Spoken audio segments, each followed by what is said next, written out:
मेरा नाम मोहम्मद राजिक है और मैं एक यूट्यूबर हूँ।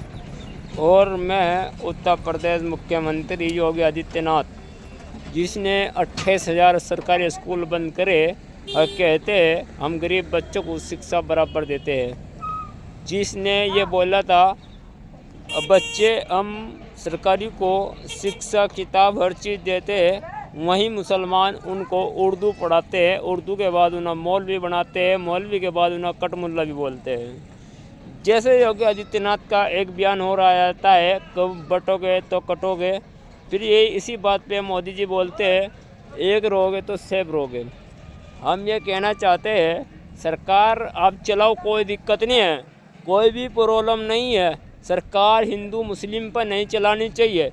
आपने बोला दिल्ली के अंदर हम 2,500 रुपये देंगे, होली पे सिलेंडर फ्री देंगे, और ये हर शिक्षा हर बस जो केजरीवाल के टाइम में बस फ्री चलती थी, उसमें हम बस में सुधार लाएंगे और वो बस बाकायदा फ्री चलती रहेगी।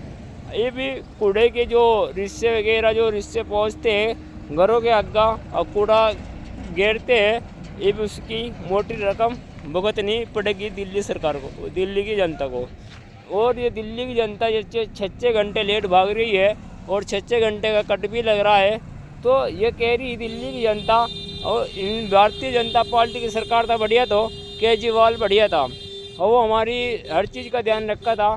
पहले न तो बस वाला हमारा से करा लिया था, ना इतना पहले बिल आवा था, ना ईब कबाड़ का इतनी मोटी रकम नहीं देनी पड़ी थी जितनी ईब देनी पड़ रही है।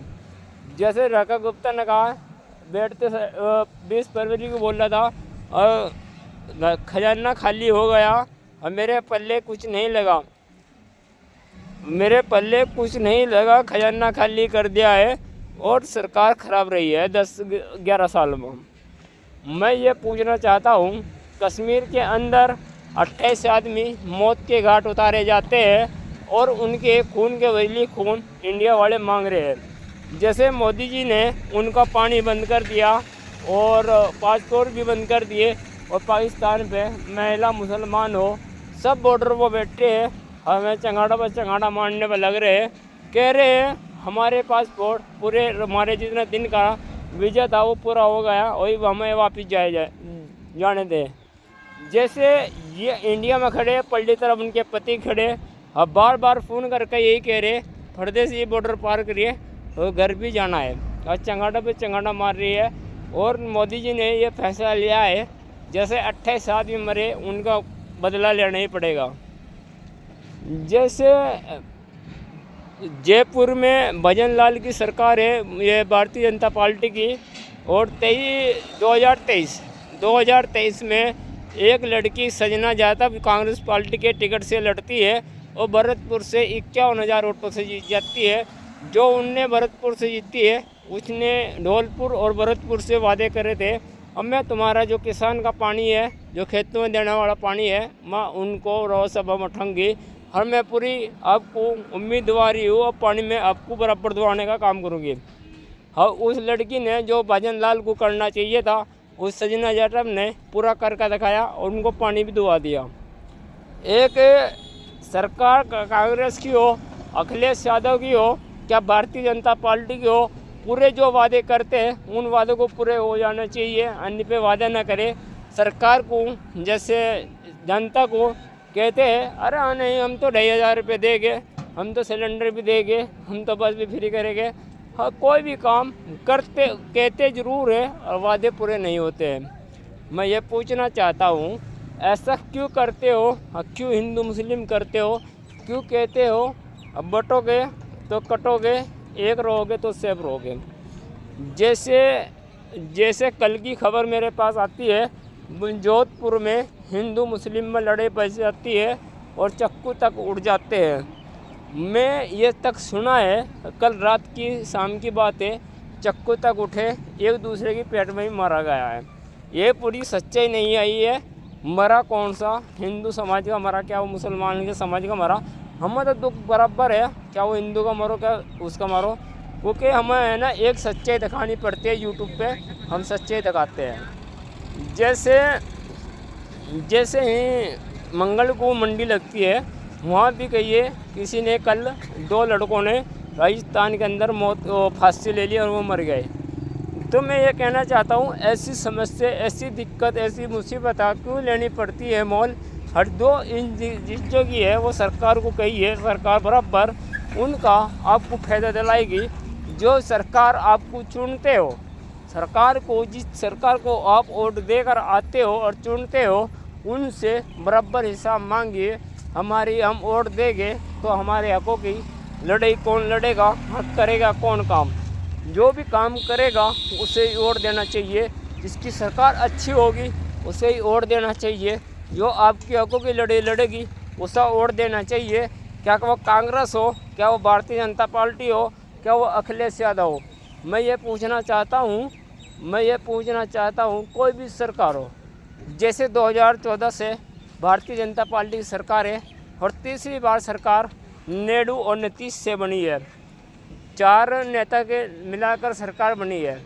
मैं ये पूछना चाहता हूँ 2024 में मोदी जी 2040 पे अटक गए थे और गठबंधन की सरकार 237 पे लटक गई थी। और जिसे जीत चाहिए थी वो 272 पर जीत होनी थी। जब जाकर मोदी जी ने नीतीश को, नायडू को, 4 नेता को मिलाया है, जब जाकर उनकी सरकार 293 में जाकर बन गई है। मैं ये कहना चाहता हूँ, सरकार कोई भी बने, कोई भी सरकार हिंदू मुस्लिम ना करे, कोई भी सरकार यह ना कहे रोड पे नमाज ना पढ़े, कोई सरकार ये ना कहे उनके पासपोर्ट रद्द किए जाएंगे। जैसे मेरठ के एक इंस्पेक्टर ने बोला है आपके पासपोर्ट खारिज करे जाएंगे। जैसे हिंदू मुस्लिम करते हैं, जैसे एक अनुज चौधरी सीओ है, अनुज चौधरी संबल का सीओ है, जब उसने ये बोला है साल में 52 बार जुमा आता है और 1 बार होली आती है। एक निगम निगम की कांग्रेस पार्टी की अंजुम है, उसने ये बोला है और 12:30 से लेकर 2 बजे तक का ब्रेक लगना चाहिए। 12:30 से 2 बजे तक का ब्रेक लगना चाहिए। मुसलमान भाइयों को नमाज अदा करने देना है, क्योंकि इब रुक जाए ना, ये मुसलमानों भाइयों का टाइम हो गया, नमाज का टाइम अगर पीछे नहीं कर सकते, वो उसी टाइम पे नमाज अदा की जाएगी। फिर एक भारतीय जनता पार्टी का विधायक ने बोला है उनकी दिमाग की हालत सही नहीं है, अब गलत बोली, उनका ख़ानदान भी ख़राब है। अब कोई इंसान नमाज के लिए अच्छी बात बता रही है, समझा रही है, अब उन करी नमाज का टाइम आगे पीछे नहीं हो सकता है, नमाज अपने टाइम पर ही जुमे की अदा की जाएगी।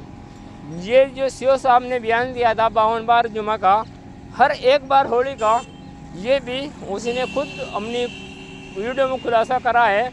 और मेरे पे योगी आदित्यनाथ को आया था। फिर उनका फादर की वीडियो आती है, मेरे लड़के को हम खतरा है, हर योगी आदित्यनाथ से यह गुजारिश है हमें सिक्योरिटी दी जाए, हमें कमांडो पुलिस चाहिए। तो मैं यह कहना चाहता हूँ जी तुम्हें इतना खतरा है, इतनी दिक्कत है, इतनी मुसीबत देखनी पड़ती है, तो फिर ऐसे बयान क्यों देते हो? क्या वो सरकार कोई भी हो, आप सीओ हो, आप सरकारी हो, तो भी आप बयान ऐसा क्यों देते हो? मैं आपसे यही गुजारिश पूछना चाहता हूँ, ऐसा बयान देते क्यों हो? क्या कोई भी सरकार आपको ये कहे उल्टा सीधा बोल लो, आप उसकी सरकार के ख़िलाफ़ बोल लो, आप कांग्रेस के ख़िलाफ़ बोल लो, आप प्रियंका गांधी आर्टर के बारे में ख़राब बोल लो, कोई भी सरकार के बारे में ख़राब नहीं बोलना चाहिए। सरकार अच्छी है, वो सरकार अच्छी है, इसलिए कह रहा हूँ। अन्य सरकार तो सबसे ज़्यादा बलाल भारतीय जनता पार्टी ख़राब है।